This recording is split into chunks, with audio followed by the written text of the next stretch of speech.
I love math. I love math.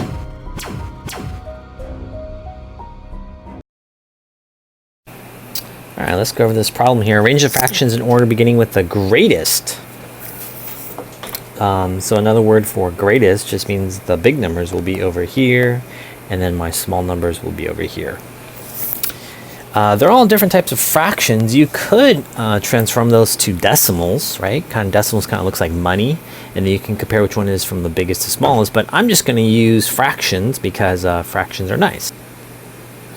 Alright, so my goal here is I'm going to just use the ones that have whole numbers. And this is kind of has like $1 to it.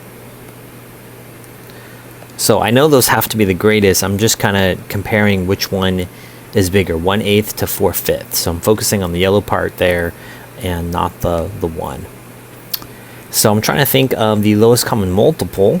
I can take that 5 from over here and multiply the numerator and denominator by 5 to get an equivalent fraction. I'm going to multiply those and I get 5 over 40.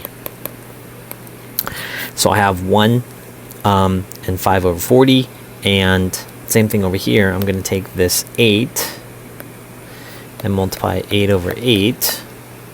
So I'm going to get 1 and 32 over 40.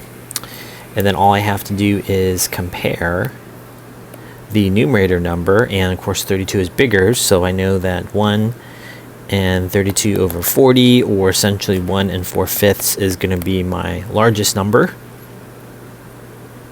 1 and 5 over 40 is going to be a little bit smaller, so that reduces to 1 and 1/8. So let's circle those as my answers. Now I just need to compare those 3/4 and 5/6. Again, you can just take the denominator, this doesn't always work, and multiply over here. So that gives me 18 over 24, and then we'll take this 4 here. So the lowest common multiple is 24, if you didn't see that. Multiply across, and I'm going to get 20 over 24. And the biggest is on the left side, so the 20 over 24, which would be the 5/6, and then 18 over 24 is smaller, so that would be my 3/4. So it says greater than, so there's my inequality if you wanted to show that. So 1 and 4/5 from left to right, 1 and 1/8, 5/6, and then 3/4. And again, you can double check those by putting in a calculator.